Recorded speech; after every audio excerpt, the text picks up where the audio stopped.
በስመ አብ ወወልድ ወመንፈስ ቅዱስ አሃዱ አምላክ አሜን።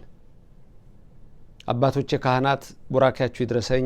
አሃው ዲያቆናት በያላችሁበት እንደምን አላችሁ?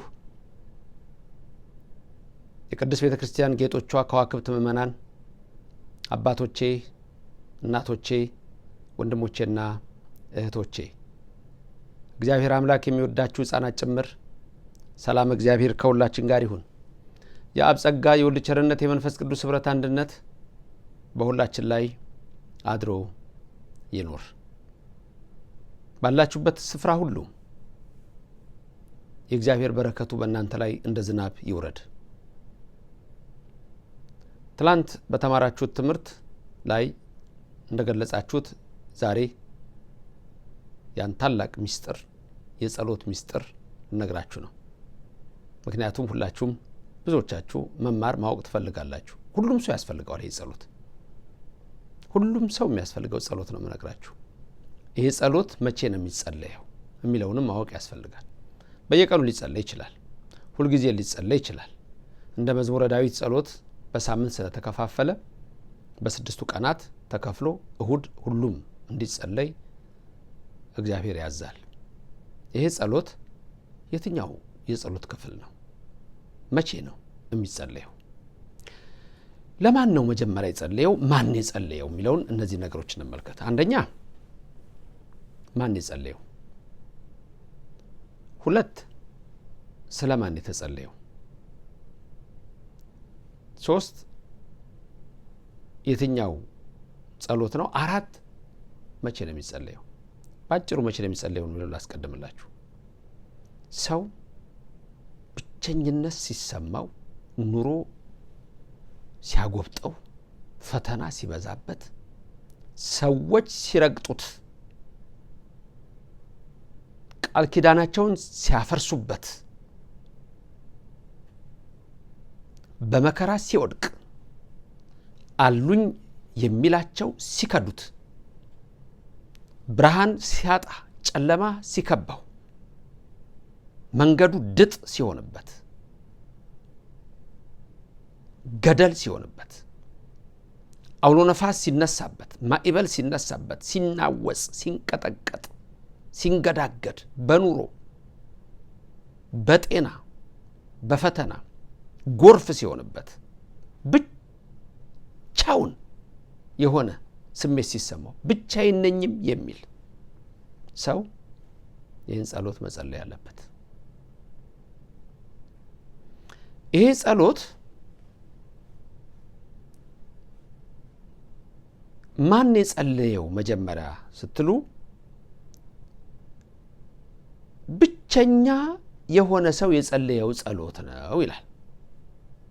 ወይም ጸሎተ ባህታዊ ተብሎ ነው የሚነገረው። ይህ ጸሎት ዳዊቴ ላይ እሱን ላሳያችሁ ነው። ጸሎተ ባህታዊ ሶበ ይቴክዝ ወይክኡ ቅድመ እግዚአብሔር ስእለቶ ይላል። ስለዚህ ይህን ጸሎት የጸለየው መጀመሪያ እንግዲህ ለእናንተም ይሰራላችሁ። ትላንት አባቶቻችሁ ቅዱሳን ባለፉበት የጸሎት መንገድና የጸለዩትን ጸሎት ስትጸልዩ አንድ ትልቅ ነገር ይደረግላችኋል። ይህንን ማወቅ አለባችሁ። አንድ ከጸለየው ሰው ጋር ትተባበራላችሁ። ለምንድነው ጸሎት ለምሳሌ የሙሴን ጸሎት የምንጸልየው? ለምንድነው የዮናስን ጸሎት የምንጸልየው? ለምንድነው የምናሴን ጸሎት የምንጸልየው? ጸሎት በየጊዜው እንድንጸልይ ከተመደቡት ውስጥ ነው። ለምንድነው ያንም ያደረግነው? ለምንድነው አባቶቻችን ይህን የሰሩት? ለምንድነው መንፈስ ቅዱስ በአባቶቻችን አድሮ በእናቶቻችን አድሮ ይህን የነገረን ስትሉ ከነሱ ጋር ህብረት ይኖራችኋል። በእነሱ ጸሎት ስትጸልዩ እግዚአብሔር ይሰማችኋል። የቅዱሳኑ ምልጃ በዛ ውስጥ ይገባል። ስለዚህ ይሄን ጸሎት የጸለየው ማን ነው ስትሉ፣ ስሙ ራሱ ጸሎተ ባህታዊ ነው የሚባለው። ወይም ጸሎት ዘጸለየ ባህታዊ ይባላል። ባህታዊ የጸለየው ጸሎት ይላል። ባህታዊ ማለት ምን ማለት ነው? ባህታዊ ማለት ሁለት አይነት ባህታውያን አሉ። እናንተ ባህታዊ ልትሆኑ ትችላላችሁ ወይም ደግሞ ባህታዊ አሁን እዚህ ጋር የሚያወራው ባህታዊ በባዕት ስላለ ባህታዊ አይደለም። እሱም ይጸልያል አይጸልየውም አይደለም። አሁን ግን የምናወራው ባህታዊ ብቸኝነት፣ የብቸኝነት ስሜት ነው። ያ ባህታዊማ ወዶ ፈቅዶ ነው ሄደው ጤዛልሼ ድንጋይ ተንተርሼ ድምፅ አራዊት ግርማ ሌሊትን ታግሼ እኖራለሁ ብሎ ነው የሚኖረው። ባህታዊ ማለት በከተማ አይኖርም። ባህታዊ እንኳን ባህታዊ መነኩሴ በከተማ አይኖርም። ይሄ የታወቀ ነው። አሁን እዚህ ጋር የምናወራው ባህታዊ ስለ አንተ ስለ አንቺ የብቸኝነት ኑሮ ነው። ተግባባን? መጀመሪያ ከመቀጠሌ በፊት ስንት አይነት ባህታዊ? ሁለት አይነት። አንዱ ባህታዊ ምንድነው? ዳዋ ጥሶ ቁርበት ለብሶ የሚኖረው ነው በገዳም፣ እሱ ባህታዊ ይባላል። ይሄን ጸሎት ሊጸልየው ይችላል እንዴ? ይጸልያል፣ ያስፈልገዋል፣ ይጸልያል። እዚህ ግን ይሄ ጸሎት የተሰራበት ዓላማ ጸሎት ዘጸለየ ባህታዊ ወይም ደግሞ ጸሎተ ባህታዊ ብሎ ሲመጣ አዎ ባህታዊ ጸልዮታል። አንተ አንቺ የብቸኝነት ስሜት ሲሰማችሁ፣ ሰዎች ሲረግጧችሁ፣ ሲጥሏችሁ፣ ጨካኞች ሲነሱባችሁ፣ ግፈኞች ሲገዟችሁ፣ ክፋትን በእናንተ ላይ ሲሰሩ፣ ተንኮለኞች ሲያድሙባችሁ፣ ግማሹ ጠንቋይ ቤት ያንተን ህይወት ለማበላሸት ሲሯሯጥ፣ ያንቺን ኑሮ ለመበጥበጥ ሲቀብጥ፣ በዛ ሰዓት ብቸኛ ነሽ፣ ብቸኛ ነህ። አንዳንድ ጊዜ እኮ ዋው ገደፉን እኮ ነው። እናትና አባቴ ተውኝ እኮ ነው። ሰዎች ዘመዶች ሊተው ይችላሉ፣ ዘመዶችሽ ሊተውሽ ይችላሉ። የተማመንሽበት ባልሽ ሳታውቂው ድንገት ሳታውቂውንም በማታውቂው መንገድ ሰርጉን በቪዲዮ ልታዩት ይችላልሽ። አለችኝ ብለሃት ተስፋ ስታደርግ የነበርካት እንደው በቃ እናቴ፣ እመቤቴ፣ ንግስቴ፣ ህይወቴ ስትላት የነበረችዋ ልክ ጉልበት ሲደክምና 3 ቀን ስተኛ የተኛህበት ውሃ ሲጭኝ ያልካት ጥላል ትሄድ ትችላለች። ይሄ ምድራችን ላይ የተከሰተ ነገር ነው። ይሄ ጸሎት ነው መፍትሄው። በነገራችን ላይ የጭንቀትም ስሜት ወይም ደግሞ የዲፕሬሽን ከጭንቀት ከፍ ያለ ስሜትን በሚሰማበት ሰዓት ሰው እንደዚህ አይነት ስሜት ሲሰማው ወይም ሎንሊነስ የምንለው አለ፣ የባዶነት ስሜት ሲሰማው የሚጸልየው ጸሎት ነው ይሄ ጸሎት። ስለዚህ ርዕሱ ራሱ የተሰየመው ጸሎተ ባህታዊ ተብሎ ነው። የባህታዊ ጸሎት ተብሎ ነው። ይሄ ጸሎት ጸሎተ ባህታዊ ሶበ ይተክዝ ነው። ሶበ ይተክዝ በሚተክዝበት ጊዜ ማለት አያችሁ፣ ጭንቀት፣ ትካዜ፣ ድባቴ። ብዙ የዲፕሬሽን ድባቴ ነው የምትሉት ኢትዮጵያ ውስጥ ያላችሁት። ድባቴማ ትንሽ ነገር ነው። ደበረኝ ምናምን፣ ኧረ ደበረኝማ ትንሽ ነገር ነው። ስለዚህ ይሄንን የምናይበት ነው። ሶበ ይተክዝ ወይ ክኡ ቅድመ እግዚአብሔር ስዕለቱ፣ ልመናውን በእግዚአብሔር ፊት ሲያፈስ ይላል። ይሄ ጸሎት ልመናውን በእግዚአብሔር ፊት ሲያፈሰው ነው። ስለዚህ ይሄ ጸሎት የተጨነቁ ሰዎች፣ የተጎዱ ሰዎች፣ የተቸገሩ ሰዎች፣ የተረገጡ ሰዎች፣ የተረሱ ሰዎች፣ የተተዉ ሰዎች፣ አስታዋሽ የሌላቸው፣ ማንም የሌላቸው፣ ምንም የሌላቸው፣ የሚበሉት የሚጠጡት እንኳን የሌላቸው ሰዎች ሊሆኑ ይችላሉ። ይህን ጸሎት መጸለይ ያለባቸው ወገኖቼ። ጸሎቱ ይሄ አሁን ያልኳችሁ ርዕስ ነው። ሲጀምር ስምዐኒ እግዚኦ ጸሎትየ ብሎ ነው ራሱ የሚጀምረው። ስምዐኒ እግዚኦ ጸሎትየ። አሁን እዚህ ጋር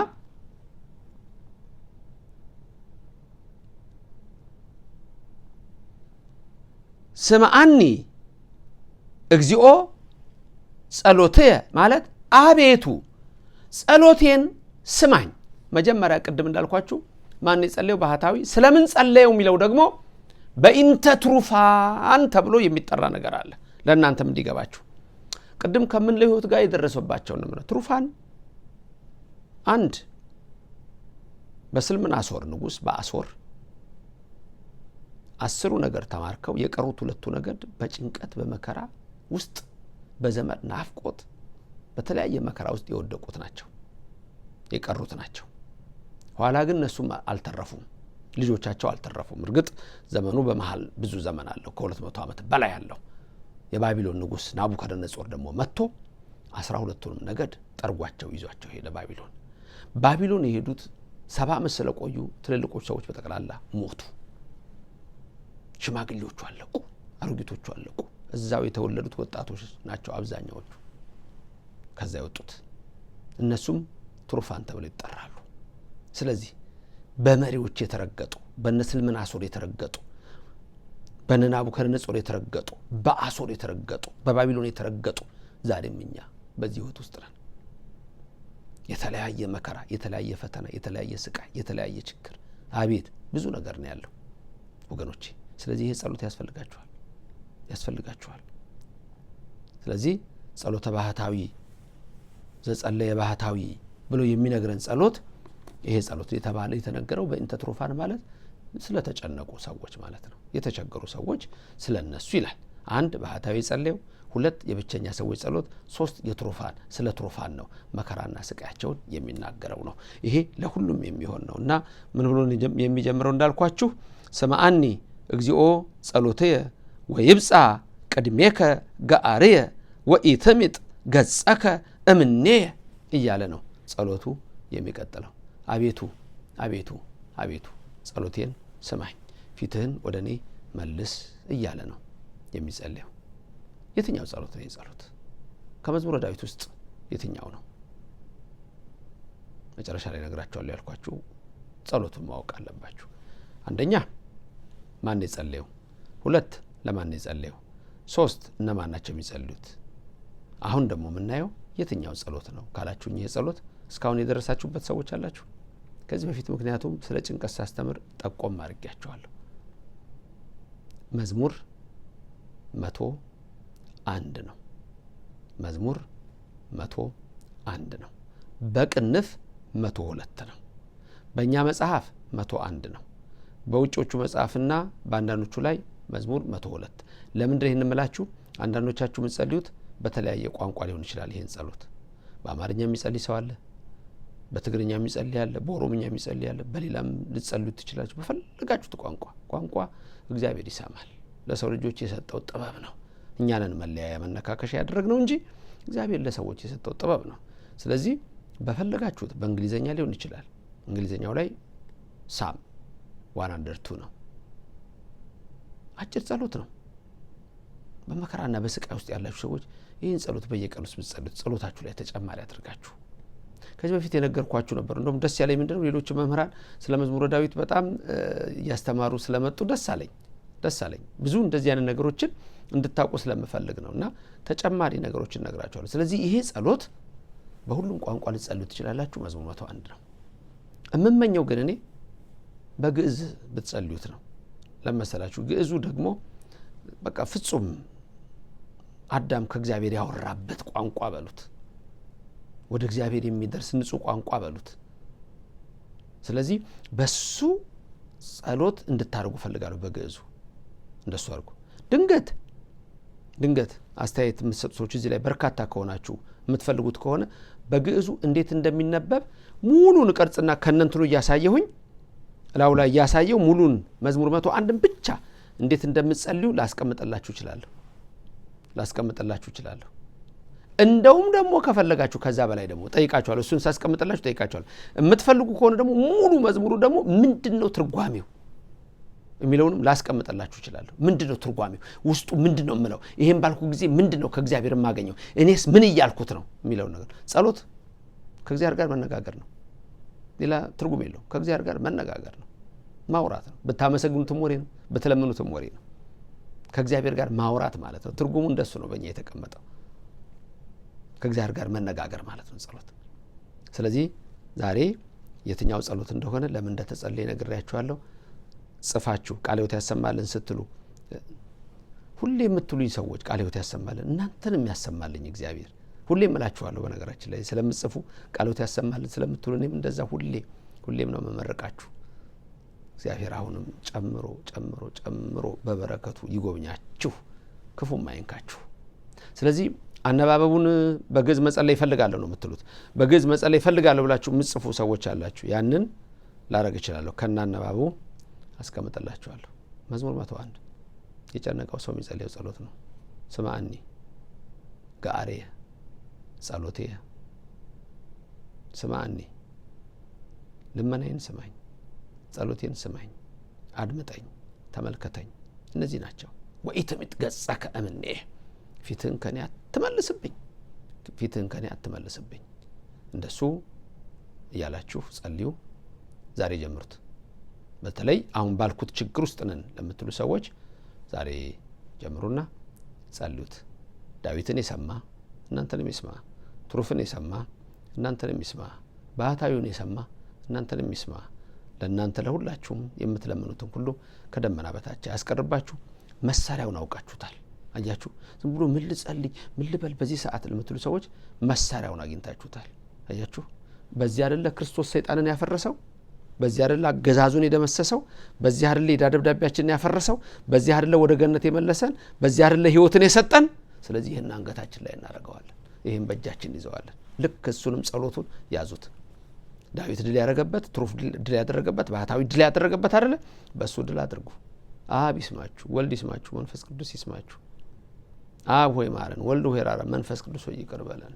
የአብ ጸጋ የወልድ ቸርነት የመንፈስ ቅዱስ ህብረት አንድነት በእናንተ ላይ ይደር ያዛኝቱ የምልዕተ ክብር ምልዕተ ውዳሴ መዝገበ ጸሎት አቁራሪተ መዓት ሰዓሊተ ምሕረት ማምላክ ወላዲተ አምላክ አማላጅነቷ አይለያችሁ የመላእክት ጥበቃ የነቢያት የሐዋርያት የጻድቃን የሰማዕታት ረድኤታቸው ከእናንተ ጋር ይሁን ጸሎቱን ጸልያችሁ ይስማችሁ የሰማችሁ ደግሞ ትነግሩናላችሁ ወደፊት በእርግጠኝነት ይህን ጸሎት ጸልዬ እንዲሆኛለሁ የምትሉ ሰዎች ትኖራላችሁ እና ይርዳችሁ በጸሎታችሁ ላይ ጨምሩት ሁሌም ጸሎት አለ ሁሌም ዳዊት አለ ይሄን ደግሞ በተለየ መልኩ ጸሎታችሁን ሁሉ አርጋችሁ እሱን ደግሞ ተረጋግታችሁ እንድትጸልዩ ትፈልጋለሁ ፈቃዳችሁ ሆኖ መማር የምትፈልጉ ካላችሁ በግዕዙ መጸለይ የምትፈልጉ ያን ተውላችሁና አውርዳችሁ እናንተ ደግሞ ያን ሁሉ ጊዜ እየለመዳችሁ ከዛ በራሳችሁ መጸለይ ትችላላችሁ ጠቅሟችኋል ታዲያ ከጠቀማችሁ ሌላም ሰው ይድረሰው ላይክና ሼር አድርጉ ትምህርቱ ይዳረስ እንደሱ ነው አሰራሩ ምክንያቱም ሰዎች እንዲደርሳቸው ከፈለጋችሁ እናንተ ማድረስ አለባችሁ አዲስ የሆናችሁ ሰዎች ገና ብዙ ነው የምንማረውና የእግዚአብሔር ጉባኤ ቤተሰብ ሁኑ እግዚአብሔር ምንማረውን በልቡናችን ያሳድር በአእምሮአችን የሚቀርጽልን ልመናችሁን ሰምቶ ይፈጽምላችሁ አነሳስቶ ያስጀመረን አስጀምሮም ያስፈጸመን ኃያል አምላክ ክብር ምስጋና ይግባው ከማታ እስከ ጠዋት የጠበቃችሁ ጨለማውን ገፎ ብርሃኑን ያሳያችሁ የማለዳ ብርሃንን ፈንጥቆ ያሳያችሁ እግዚአብሔር ሕይወታችሁን ብሩህ ያድርገው ቀኑን ሁሉ የተባረከ ይሁንላችሁ ከጠዋት እስከ ማታ የሚጠብቃችሁ በሕይወት ዘመናችሁ ሁሉ የእግዚአብሔር ረድኤቱ ከናንተ በጎነቱ ከናንተ ቸርነቱ ከናንተ ቀኙም ጋሻ ክንዱም ከለላ ሆኖ ይጠብቃችሁ አሜን ሁሉ እግዚአብሔር ይባርካችሁ ፊቱንም ያብራላችሁ ሰላም ሆኖልኝ አሜን